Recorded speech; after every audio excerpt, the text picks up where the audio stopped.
ثابتك عشان رفيع، دراعك قد الرمانه، بتلبس مقاسات اطفال، رجلك زي المكرونه الاسباجيتي، خطيبتك بتتعاكس وهي اللي بترد، مش عارف تشيل القاروره لامك.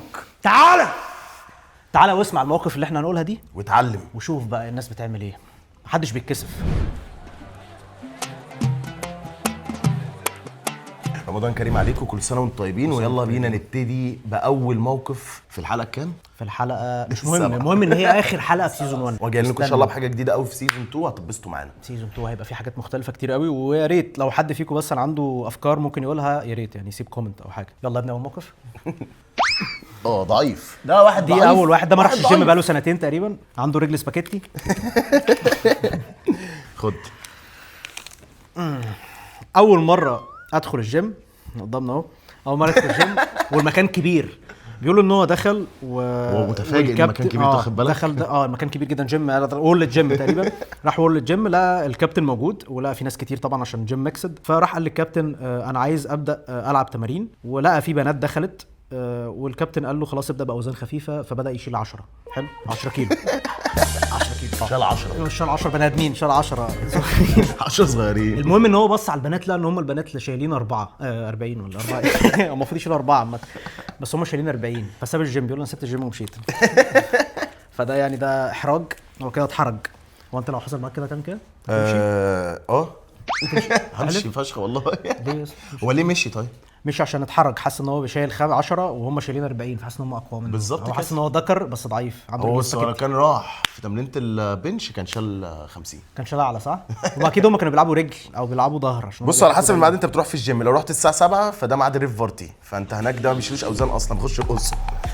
هو كده تقريبا يوم راح الصبح بدري مع الناس الفورمه، غالبا راح راح الساعه 7 الصبح او راح مع البت اللي ضربه تيست بالليل. ما كان بيضرب تيست. طبعا امور. يا نهار ازرق، هو لسه كان بيوريني فيديو دلوقتي في واحده لابسه اللي بعده.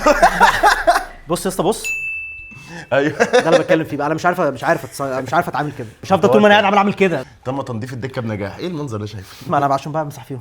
الموقف اللي بعده، كنت اول مره اشرب بري ورك اوت، وضربت موستين وقهوه وبروتين بار. يا نهار ده انت صباح الزلط.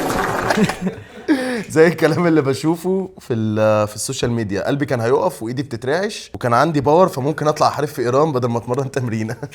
لسه هو تقريبا باور بقى. هو انت ليه هتحارب في ايران؟ ليه ما تحاربش في مصر يا صاحبي؟ ده ايه الخرا ده؟ ما تروحش الجيم. انت عارف انا مره ضربت بري ورك اوت كنت هشيل جهاز الرجل نفسه. هو البري ورك اوت ما خدتش بري ورك اوت. استنى بس، عشان كده باركنسون. استنى بس. مش عارف اتكلم.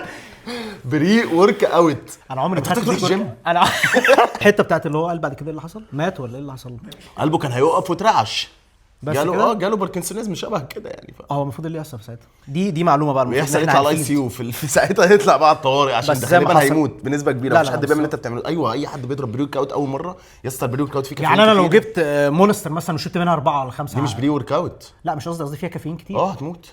هموت. او ممكن دي يجي لك معلومة تريمرز غلط يا جماعة. هتترعش. ابعت الموقف اللي بعده. دي معلومه غلط، هندخل دي الموقف معلومات اللي بعده. طبية وأنا ما بديها تعملش لكم. كده تاني صعب. انت بس ايه يعني، خد اضرب موزه بس، موزه اتمرن واحده. طبيعي. اضرب باودر. اضرب تيست، اضرب حقن، اضرب حقنتين قبل ما التمرين. التست كويس جدا. التست اخف من ما تضحكش ليه؟ البري ورك اوت. بمناسبه رمضان كنت بتمرن بعد الفطار وسقطت. ايه سقطت دي؟ سقط يعني هو سقط. سقط. هو عامل كده يعني. اه. فحطيت الاوزان في ناحيه اقل من الثانيه، وكنت بلعب رجل وبشيل البار من ناحيه اظبطه مش راضي يتظبط، عمال يميل من الناحيه الثانيه، اظبطه من الناحيه دي ومايل من الناحيه الثانيه. فخلاص لعبت تمرين التوازن مش تمرين رجل. بعد ساعه ونص في الجيم ساعة ونص عمال يعمل كده؟ بيعمل كده. هو كان بيلعب ايه؟ رجل ايه واحنا بنعمل كده ليه رجل؟ بسكواتس. ماشي. انت تعمل قدام بتلعبها ليه كده دي. هو ممكن بعد كده كده. تلاقيه ماشي ممكن تلاقيه ماشي مثلا بعد كده اللي هو الحته دي عامله كده. اللي هو يعني خلاص في حته تقيله على لو انت لعبت بيها. احسنت بس كويس. يا ابني فيك ميزان شرف العقل. المحاوله يعني. يا ريت الناس كلها يعني. انت حصل لك ايه عشان انت كنت مسقط بعد التمرين؟ اتمرن بعد كده قبل الفطار. اشرب مش كوبايتين هتعرف تحط قهوه الوزن أصلاً. واربع موزات وبعد كده ما تنزلش بقى عشان اطلع كنت الاي سي مفاجئ. يو. قاعد في ايوه يا ابن اللعيبه. كنت بتمرن وجنبي ولد، غالبا بنت يعني، بتتمرن وجنبها ولد. ماشي. بيتمرن بوزن عبيط 5 كيلو. كان بيتمرن ب 5 كيلو. 5 كيلو دي عادي تلاقيه عيل لسه جاي جديد من اللي بيضربوا مولد دول ويلبسوا تيشيرتات الحمالات بتاعت الاهلي دي. يعرفهم. حملات الاهلي. كان بيتمرن بنش وخلص تمرينه وحب يعمل زي الناس الفورمه، فعايز يرمي الوزن بعد ما يخلص، فاهم؟ هو تقريبا رماها اترزع في المرايه نزلت حته. ما هو عشان طبيعي هو يرمي 5 كيلو يرميها كده اللي هو خلص تمرين عمل كده عاش. في بنات في الجيم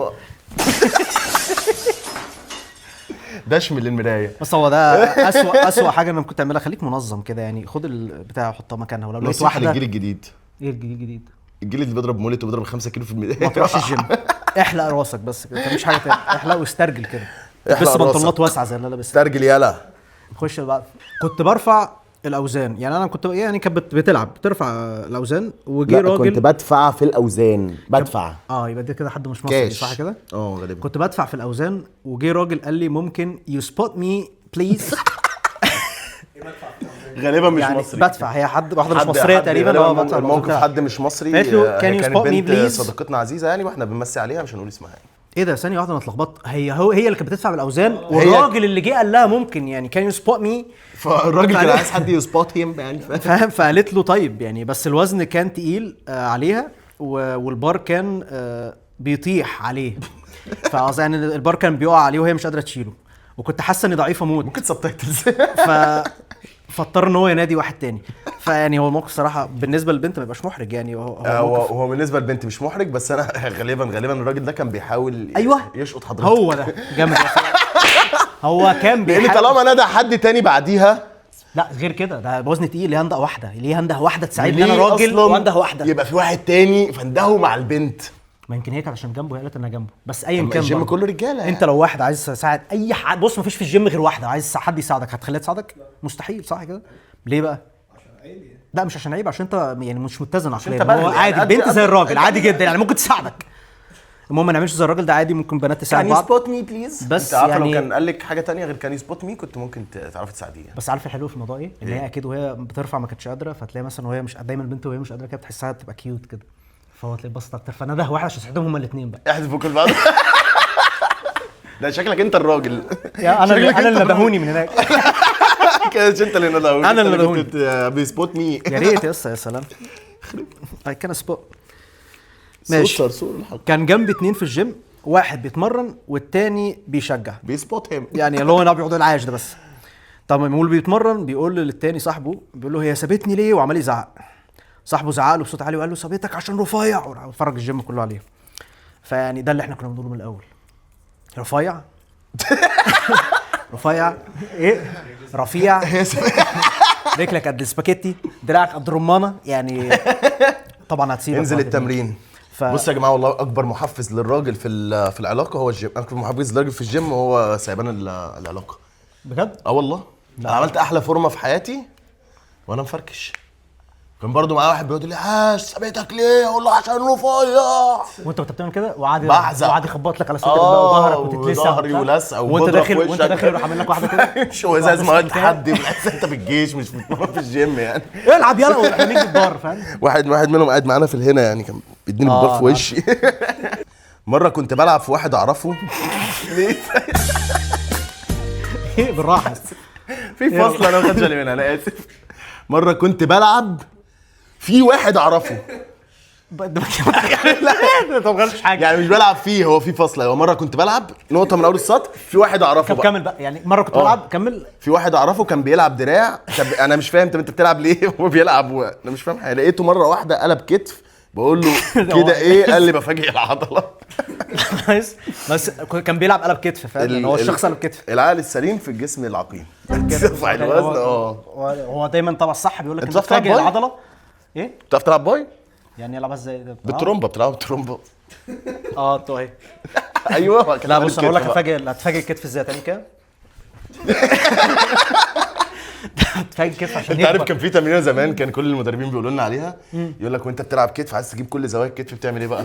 تقوم جاي طالع امامي لافف فوق جاي خلفي. اكبر مفاجاه بعد كده رفرف بنش. تروح البيت تلاقي انه عندك مزق في كل حاجه. مزق في القطنيه. القطنيه بتضرب معاك. طلع كورتوا كده. ترقوه طلعت قدام تطلع لك عروق بس. الموقف اللي بعده صاحبي العب باي بالترومبا زي التاني وما تفاجئش العضله تاني. اكتر واحد كان بيفاجئ العضله بيلعب باي بالترومبا ده. ممكن تلمع عرقان يا الاثنين جدعان، عرقان. لو عندك كولونيا رش. لا امسح ايه ده؟ لا. انت ايه بس تمسح حيطه ايه؟ ده مستر ساده سوكيتو بيلمع لنا دماغنا. هنا كده اعمل كده، حب للقرع بس. انت اتنقت. لا ما كده دي عفانه دي. مؤاخذة انا اسف. لا هو مش عرقان، هو اي حاجه خلاص. انت انا بتاعي عارف والله، انت انا بتاعي. بموت والله العظيم الدنيا بايظه. ايه اللي بتاعك؟ الموقف اللي بعده امسك. بلعب سكوات وفي واحده واقفه ورايا وبتبص لي في المرايه. اكيد بتبص على حاجه. هو انت بلاش ليه؟ بيلعب سكوات وتبص عليه. ده اكيد مش بتبص عليه يعني. هتشوف دلوقتي بتبص في المرايه. ممكن تكون بتبص ماشي في المرايه مستحقره الوزن غالبا. وخايفه دايما بتلعب خايفه سكواتس فشخ أكتر. وخايفه خايفه فشخ. كده يعني شايل وزن قول لي موت. كده يعني بين لي كده واحده بتبص خايفه في المرايه. لا بص هنا ما تبصش خايفه. لا مش تعمل كده يعني. انت مثلا انا متخيل مثلا في واحده، انت دلوقتي مثلا واقف بتلعب سكوات وفي واحده بصيت في المرايه. لا استنى، هو مثلا استنى بص يعني ممكن تبقى تبقى عشان اطلعك في مسلسل. عايزك تبين لي مسلسل؟ يعني عايزك تبين لي كده اكسبريشنز حلوه حاضر. عشان يمكن طب تطلع اعلان ولا حاجه. العب سكواتس. يا لازم العب قصص. ودي ظهرك للكاميرا. طب ما هو كده. قلنا في شبرا. طب بص انا هحاول انا بخايف دلوقتي، احس ان انا مثلا قلقان وخايف. انا بص مثلا اكيد هو غالبا اللي بيلعب سكوت بيعمل كده. مثلا هي كانت غالبا واقفه. كانت خايفه فشخ يعني. فواحد قدام عامل كده. ده ماشي. بتلعب سكوتس هي بقى بص عامله كده. كمل الموقف بقى. مش عارف اللي عملته ده بس يعني ماشي. هو كده تقريبا عايز تعمل حمام يعني. في المرايه وخايف فشخ وما كنتش عارف ليه. طبعا هو مش هيبقى عارف في واحده خايفه تقريبا خايفه عليه من الوزن. وفجاه لقيت الوزن بيقع وكسر المرايه وهي كانت عايزه تقول لي احط الهاندلز بس. صباح الفل يعني. هو تقريبا طبعا هو كان مركز مع خوفها ونسي طبعا الوزن ونسي يعني. بس هو المشكله ان انا عارف الشخص ده ما يعملش كده يعني. بس انت كنت مركز بقى يا صاحبي. للاسف كنت فاكرك وطلعت يعني راجل قوي. طب هو انا عايز اسال على حاجه. هو الهاندلز والدمبلز وكل حاجه احنا ما كانش عندنا هاندلز. احنا كنا بنجيب اتنين عبيد فاهم. ليه مش اسمها هاندز مثلا؟ هاندلز عشان بتهندلز. طب والدمبلز بالدمبلز؟ بص يا صاحبي هقول لك حاجه. احنا زمان في الجيمات البلدي، الجيمات العتيقه دي بتاعت زمان اللي كانت بتخلي دراعك قدك. ايوه البلدي. جيمات البيع والبلدي. كيس اللبن بخير قبل ما تخش التمرينه وتخش جوه مفيش هاندلز بقى. والله العظيم كيس نص كيلو تشوم شافته فاهم. تقوم داخل التمرينه مفيش هاندلز بقى. هي في خشبه بتقف عليها ومفيش بقى بتاعه تحطها ورا دي. بتقوم جايب ايه بقى؟ جايب تيشيرت تقعد تتنيه كده تحطه ورا ظهرك تحس فاهم داخل تحلق مش داخل تتمرن. وفي اتنين بيرفعوا لك البار. ايوه لسه كنت اقول لك اتنين بيرفعوا لك البار. هم دول الهاندلز. حطوا فوق هم دول. هم عشان كده سموها هاندلز. في اتنين ايد بيبقوا ماسكين هنا بيبقى رافع معاك كده فاسمهم هاندلز. فاسمهم هاندلز. دي معلومه محدش كان يعرفها في العالم. فانت تعرف ان انت لما تتفرج عليها هتستفاد كتير. والفقره الثانيه ونقول اسئله. ايه ده؟ فوازير. طبعا في ناس لا في ناس حبت ان هي تسالنا اسئله كده ما كناش عارفين يتصرفوا ازاي في الجيم. فهم حبوا يسالونا عشان احنا ناس يعني زي ما انتم شايفين كده فاهم.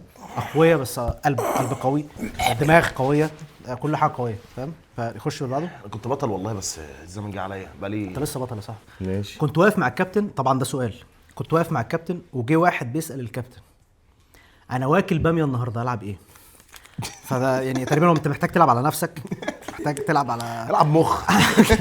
ممكن تلعب دايت. تجيب ليمونتين وتلعب بيهم. يعني انت ممكن مثلا الباميه بس هو الصراحه بص هو الباميه فيها فوائد. بص الباميه بتطلب تقريبا دايما بتطلب اي حاجه غير الظهر والرجل. انت ممكن كنت باميه تخش على الحمام. عشان الباميه الالياف كتير قوي. بس على فكره الباميه مفيده يعني. الباميه مفيده بس ما تاكلش في الجيم خالص. انت ممكن تاكل باميه طاجن باميه كده كانت تخش يا اما على الحمام لو ولا بايت تخش على البيت. بالصلصه. لو بايت في التانية، الثلاجه في اللي هو اللي هي المسبكة العويجه. التانية. في العويجه وفي اللي هي في المسبكه. لا. وفي العويجه وفي الويكه. عارف الويكه يعني تلاقي باميه قد عارف كده. الويكه؟ عارف الويكه بتاكلها؟ لا في ناس على فكره ما تعرفش الويكه. عارفها بس ما باكلهاش. انت عارف الويكه؟ مستحيل. في ناس يا جدعان ما تعرفش الويكه. ما بس تعرفش أصلاً الويكه ده. الويكة دي بامية ده قد واد كده. مثلا عارف انت سبويلد من وهو صغير. ابوه بياكله سوشي وهو لا صغير مثلاً. الويكه دي باميه قد كده قد كده وبتاكلها من بقك. لا مشكله. لا يا اسطى الباميه بتبقى الباميه قد كده وبتتفرم خالص بتبقى بودره او بتبقى حاجه زي البودره. بعد كده بتحط بقى عليها حاجه ممكن يبقى قصدك بتطبخ كده. فعلا. وبعد كده بتحط عليها بقى مش عارف ممكن شطه يبقى ولحمه قصدك كده. مفرومه وبعد كده بتبقى جامده. فرمها وحطها في شيكر وضربها عامل زي مع البروتين. ايه ده؟ عمل الويك اب يا بروتين. اصلا بص بقى اصلا ده واحد بيقول لك اول مره اروح الجيم ووزني 60 العب ايه؟ مفتقه برضو زي اخوك بتاع الباميه. تاكل باميه رايح على الحمام. انت بقى تضرب باميه. انت محتاج تلعب على نفسك وزن برضو. 60 تاخد بيه ورك اوت وتروح تترعش في جيم وتضرب اضرب موز اضرب كل ما حاجة. تلعبش جيم. انت اضرب موز واضرب قهوه واضرب ماميه وما تروحش الجيم. يعني 3 شهور بعد كده اروح الجيم ان شاء الله. مفتقه حلوه الخميره بيره، خميره بيره حلوه في واشرب المطبخ. ويكا وخميره بيره واشرب بيره واعمل كل حاجه انت عايزها بس ما تروحش الجيم. اضرب روح كتامين الجيم بعد وكده. 20 كيلو كده ان شاء الله. اول وزن اللي السؤال بعده. اللي بعده. في واحد بيسال ايه هي الاعراض الجانبيه للجيم؟ اه ايه الاعراض الجانبيه للجيم؟ تخيل كده معايا. انا عارفها على فكره دي عايزه ذكاء. عارفها. ما بتعرفش قول. تنام بالليل؟ ايه ده؟ ايوه. لا عادي، في ناس ده انت بالعكس تبقى تعبان قوي، فانت بتحاول ان انت تعبان انت فهنام بتبقى تعبان بس غالبا مش هتعرف تتقلب وانت نايم. عشان الالم بتاع الجيم ده. الكلام لا انت ده ممكن تتكسر. ده لو انت بتمرن لسه بادئ تمرين. لا ده في العادي التست هو انت بيضرب بتلعب في الجيم بس. يعني انت بعد تمرينة الرجل التست بيضرب. واليوم اللي قبليها وحياتك في نفس يوم اقول لك انا بقى. بايظة. طب في سايد افكتس ثانيه. اه. اقول لك سايد افكتس ثانيه. ممكن مثلا سايد افكتس لما تيجي مثلا بص الكرياتين بيجيب قرعه، البروتين بيجيب ضرب في الكلى، والالكحول بيبوظ الكبد. بص بقى ممكن سايد افكتس ثانيه ايه هي؟ اه. انت مثلا واحد بيسالك مثلا اروح المترو ازاي؟ حلو، فانت هتقول له تروح المترو ازاي؟ بس انت بقى انت بتلعب جيم بقى وعندك اثار جانبيه ليه، فانت تروح الجيم تقول له بص انت هتمشي ورا هنا كده وهتمشي كده، بعد كده تمشي على طول وبعد كده تمشي كده مثلا. انا اعرف واحد ده كده. واحد. ما في واحد بيعمل اعرف كده. واحد كده اول ما يخش التمرين يخش طب قول لي لو أعمل واحد كده. جيم داخل الماركت هيعمل ايه؟ واحد بيلعب جيم وفورمه. اني ماركت. ماركت داخل ماركت سوبر مش ماركت؟ ماركت الجامعه، اكيد ماركت سوبر ماركت. يقول له مثلا الرومي منين بعد اذنك؟ اقول له رومي كده ولا كده؟ او ممكن يعمل ايه؟ ممكن مثلا يمسك ولا كده. عارف العربيه اللي بيتعبي فيها الحاجات بتاعت الماركت، العربيه اللي هي الحديد دي. وكشال على مش كده. بيمسكها بقى زي الناس كده، لا هو بيمسكها من الجنب ويروح شايلها كده وبيرمي فيها الحاجه كده، فاهم؟ بيمسكها من الجنب كده ويخليها مفتوحه من يمسك اللبن ويرميه كده، فاهم؟ كده فاهم؟ وبعد ما يخلص يروح رامي العربيه على الكاشير.